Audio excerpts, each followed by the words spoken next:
Hello crafters, and welcome to our March activity, which will be embroidery hoop wreaths. This is a fun one that I hope that you enjoy as much as I enjoyed putting it together. Okay, so in your craft kits, you will find an array of ribbons as well as fabrics, different fabrics to choose from, burlap cloth, and so forth. So lots of options with this one. You'll also have your embroidery hoop. Fun, fun, fun. Some stems, lots of different stems. And then also some iron-on appliques to choose from, and a snack, because you know me, you can't craft without snacks.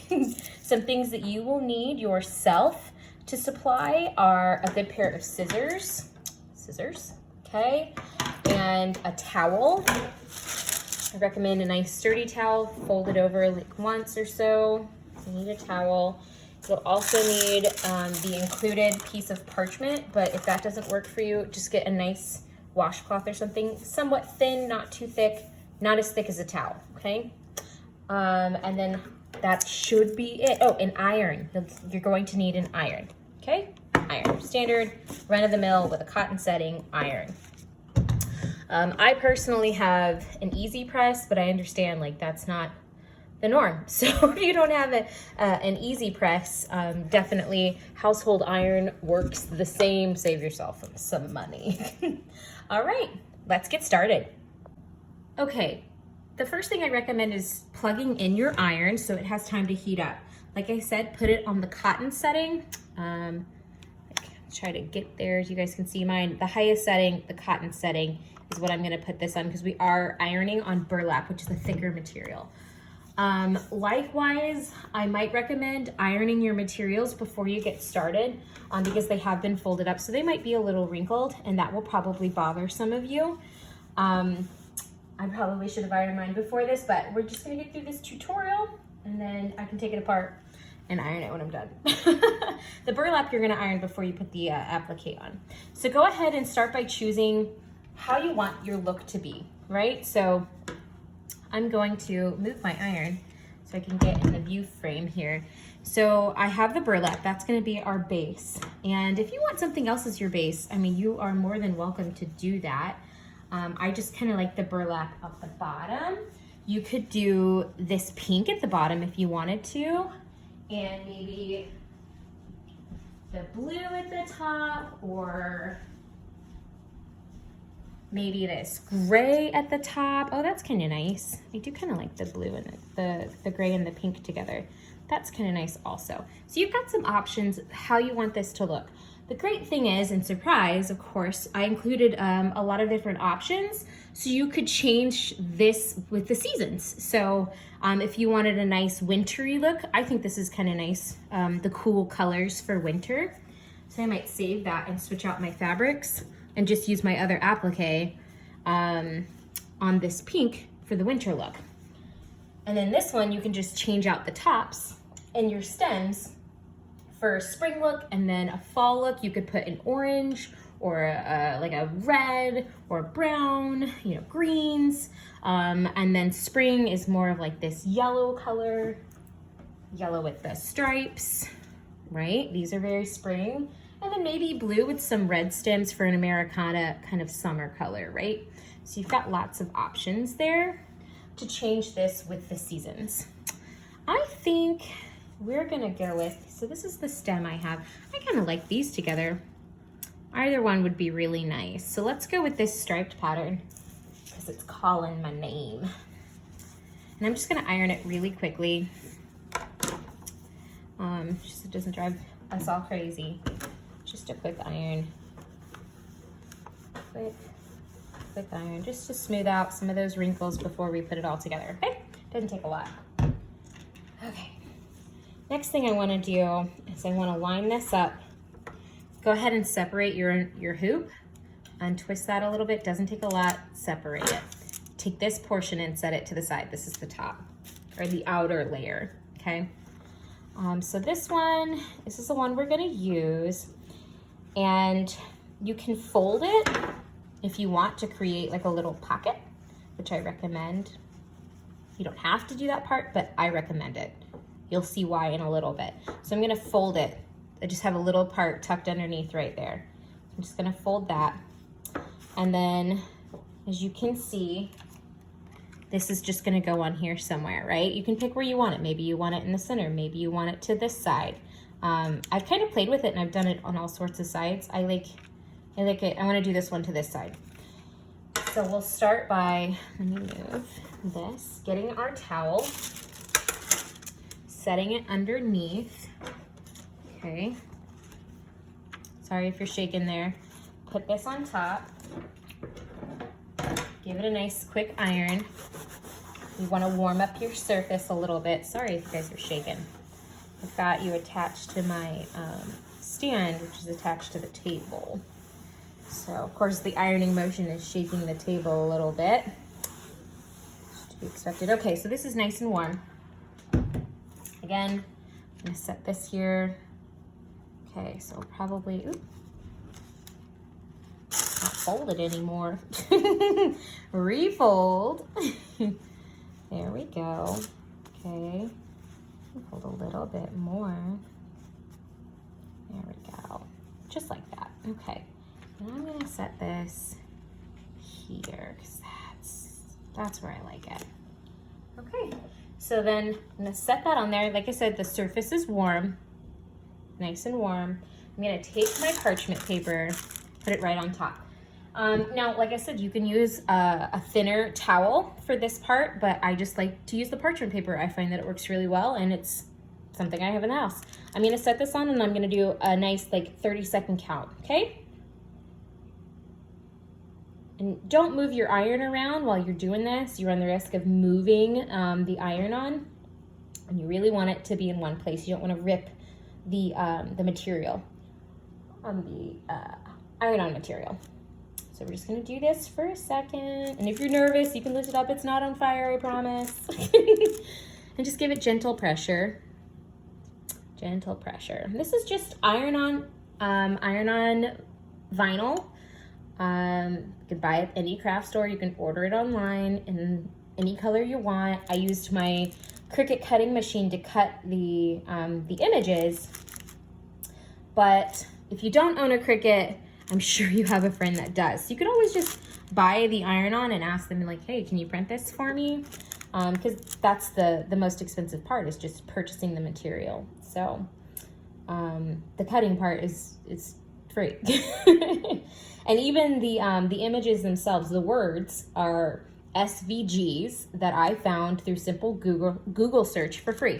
And you can do that for any occasion, guys. I'm telling you, like Valentine's Day, you name it, you can find those for free. Okay, I even got one for St. Patrick's Day. Flip it over, 15 seconds on the back side. Again, no need to move your iron around, just hold it down. 15 seconds. I, of course, am not counting because I'm talking, but you get the gist. Okay, should be about 15 seconds. Okay, it is hot. Give it a second to cool, unless you want to burn your fingers. For the sake of time, I'm going to go ahead and peel. And there we go.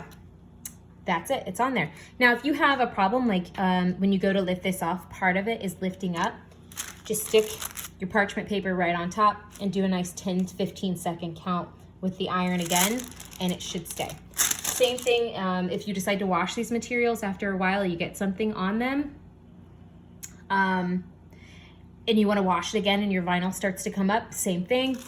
Just repeat this process. Put this on top, iron it back down. Very easy. Okay, that's all we're gonna need the iron for, so you can unplug it. Don't need that anymore, no risk to yourself. So now I'm gonna pick what ribbon I want. I like this polka dotted ribbon, but this blue is really fun too. So let's do the blue, and let's pick our yellow fabric that we wanted earlier. I'm just gonna give it a nice straight seam, just because I feel like it needs one. Needs a nice straight seam. Take this off, give it a nice straight seam. Doesn't really matter because you're gonna hide it, but I just have all these loose strands here, so I just want to give it a little, and then put your ribbon on top. Okay, do it one more time. This is on the bottom, these two meet, and over that seam I just have my ribbon. Okay, Very simple, okay? I'm gonna unscrew this as much as I can. Okay, there we go. If you can, slide this underneath your fabric, okay? Underneath your fabric. There we go. There it is. Okay, sorry for the shaking. Outer hoop is just gonna go right on top of that. So here we go. I'm just gonna push down. So give it nice pressure. I'm gonna line it up because it's not straight. I'll take you up here, okay? Just gonna line this up so it's nice and straight. There we go. Adjust my ribbon here. Bring you back down. Again, I just push, nice pressure, right? Push, and then retwist. Take you back up to the top. Okay, I'm just gonna retwist this tight. I'm just gonna tighten it up. There we go. Tighten. Just tighten it as much as you can. There we go. All right, that's nice and tight. So there we are, right? That's that. And if you need to, you can just pull it nice and taut. Very simple. You can pull it down if you need to, because my home is kind of underneath there a little bit. I can pull my ribbon up. You know, you could just adjust it, however you need to adjust it, okay? All right, next thing you need to do is you need to trim. So trim all the way around, all your excess fabric off. Just want to show you quickly how to trim the back. I flipped mine over, okay, and I just trim against, just like that. So trim right. I literally have this back side of my blade just resting against the embroidery hoop so I can trim that excess fabric off. Okay, so that's nice and trim. And as you can see, like this is where I folded it, so I've got a nice little pocket down there. Okay, so let's flip it over. There we go. And now you're just gonna stick your stems in. So I'm gonna bunch it all together and just stick it in the pocket that we've made. Here we go, we just kind of made a little pocket there. And this is the back side. So, there we go. See? Nice, works nicely, right? And there you go. I mean, that's basically it. Here, I'll take my camera off of the holder here. So that's it. And I can come back in and add some more if I want to. And then you also have a small packet of beads that you could make into a hoop to hang with. And we'll do that next. Okay, so this is your package that has the beads in it. And you can paint these if you want to after you get this put together. Just depends on the overall look that you want to go for.